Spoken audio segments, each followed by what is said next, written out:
अब बहुत गहरी गहरी बातें तो हमने बता दी, अब बहुत बेसिक सी बातों पे आते हैं कि किसी व्यक्ति को कब से निवेश करना शुरू करना चाहिए, या कोई व्यक्ति किस एज से शुरू कर सकता है, ये क्या कम एज, ज्यादा एज, और क्या क्या चीजें लगती निवेश करने के लिए, इसकी थोड़ी सी जानकारी दे दीजिए।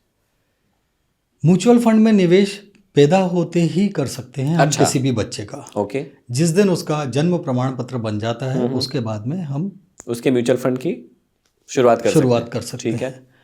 जितना जल्दी हम म्यूचुअल फंड में निवेश करेंगे उतना ज़्यादा फायदा होगा, क्योंकि उसको टाइमिंग का फायदा मिलेगा, पावर ऑफ कंपाउंडिंग बढ़ेगी उसके जीवन में।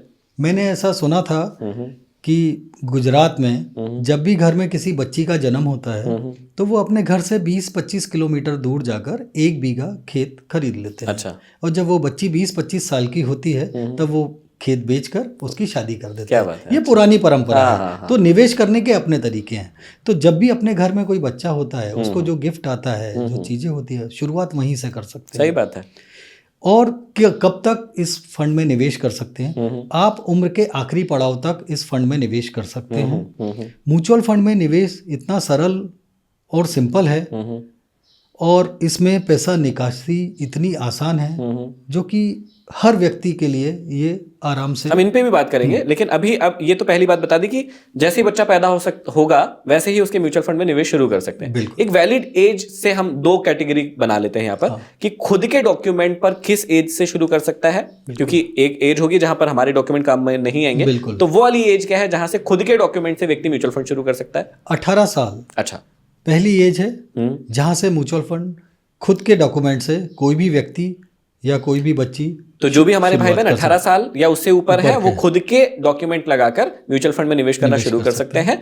और इसकी क्या मिनिमम राशि क्या होती है ये भी बता दीजिए। म्यूचुअल फंड मिनिमम राशि 100 रुपए से लेकर शुरू हो जाती है। अच्छा, 100 रुपए से लेकर आप जहां तक निवेश करना चाहे, और ये मंथली निवेश होता है। हाँ, है ना, मंथली निवेश होता है। अगर पहले टैक्स सेवर जो ELSS फंड होते थे उसमें इकट्ठा जो निवेश होता था 500 रुपए से भी हो जाता था। अच्छा, ठीक है। अब ज़्यादातर कंपनी में 5000 का आप इकट्ठा निवेश कर सकते हो और मैक्सिमम कंपनी में 1000 रुपए से आप SIP स्टार्ट कर सकते हो। ओके। अब इसमें एक चीज़ ये बता दीजिए कि 18 साल से जो कम बच्चे हैं उनका कैसे सिस्टम होगा, वो कैसे खुलवाएंगे, क्या ID लगेगी, क्या डॉक्यूमेंट लगेगा? 18 साल से जो छोटे बच्चे हैं वो माइनर कैटेगरी में आते हैं। अच्छा, हाँ। तो पेरेंट्स के अकाउंट से भी उनका इन्वेस्टमेंट हो सकता है। अच्छा। और उनका जो डॉक्यूमेंट लगना है वो या तो आधार कार्ड लगना है या जन्म प्रमाण पत्र लगना है। ओके। दूसरी बात है कि बच्चों का अगर अकाउंट खुलवा दिया जाए अंडर गार्जियन में, तो जब वो 18 साल के होंगे तो अकाउंट चेंज नहीं करना पड़ेगा। उसी अकाउंट को माइनर से मेजर में कन्वर्ट। तो वो बस अंडर गार्जियन वाला सही रहेगा कि अंडर गार्जियन अकाउंट खुलवा दीजिए पेरेंट्स के अंडर में, उसको चलने दीजिए। जैसे 18 साल होते हैं सिर्फ वो कन्वर्ट हो जाएगा और कुछ भी नहीं होगा। कुछ भी नहीं होगा। ओके। और इस तरीके से म्यूचुअल फंड में निवेश शुरू हो जाएगा। ठीक है, ठीक है। उनके पेरेंट्स के अकाउंट से पैसा जाता जाएगा। और अगर अंडर गार्जियन वाला अकाउंट है तो उस बच्चे के अकाउंट में जो पैसा आता है, जो भी गिफ्ट आते हैं, वो उससे इन्वेस्ट होता जाएगा। तो इन्वेस्टमेंट SIP के थ्रू भी हो सकता है, उसमें लमसम भी कर सकते हैं। दोनों तरीके से कर सकते हैं। ओके। अब 18 साल से जो ऊपर के बच्चे हैं उनको क्या क्या डॉक्यूमेंट लगेंगे, वो कैसे म्यूचुअल फंड में निवेश शुरू कर सकते हैं? 18 साल से ऊपर मेजर कैटेगरी होती है, माइनर, मेजर। उनको डॉक्यूमेंट आधार कार्ड लगना है, उनका पैन कार्ड लगना है, उनकी बैंक डिटेल्स लगना है, ओके, और फोटो लगना है। ठीक है। इसके कारण म्यूचुअल फंड में पहले हर क्लाइंट की KYC बनती है। अच्छा। वो KYC सारे म्यूचुअल फंड्स में वैलिड होती है। ओके। ये KRA बनाते हैं, केम्स, कार्वी, NDML, CVL। ठीक है। उसके बाद में आप किसी भी म्यूचुअल फंड में निवेश करने के लिए स्वतंत्र हैं। अच्छा। और फिर आप कहीं भी किसी भी म्यूचुअल फंड में निवेश कर सकते हैं। ठीक है, ठीक है। अब एक और बहुत महत्वपूर्ण प्रश्न जो सभी के दिमाग में आता है कि भैया म्यूचुअल फंड कंपनी में आपने निवेश तो कर दिया है ना, कोई भी कंपनी है, बड़ी है, छोटी है, किसी भी प्रकार की कंपनी है, हम किसी कंपनी का नाम नहीं ले रहे हैं, लेकिन मान लीजिए किसी कारणवश से वो कंपनी ही बंद हो जाती है, तो अब आपके म्यूचुअल फंड के पैसे का क्या होगा? क्योंकि आपने तो ये सोचा था 15 साल पैसे लगाऊंगा, 20 साल लगाऊंगा, और आप लगा भी रहे हैं, पैसा बहुत सारा इकट्ठा भी हो गया, वो कंपनी बंद हो गई, अब क्या होगा? म्यूचुअल फंड कंपनी बंद नहीं होती है। अच्छा। मैं आपसे बेसिक सा सवाल पूछता हूँ महेंद्र जी, कोई भी व्यक्ति जो मार्केट में सपोज करो पैसा इकट्ठा कर रहा है, कुछ भी कर रहा है, तो वो भागेगा कब? वो भागेगा कब? जब उसके पास पैसा इकट्ठा हो जाए तब होगा। यहाँ पर सेबी ने बिल्कुल सिंपल किया है, हर रात को 8 बजे आपको NAV डिक्लेयर करनी है। अच्छा।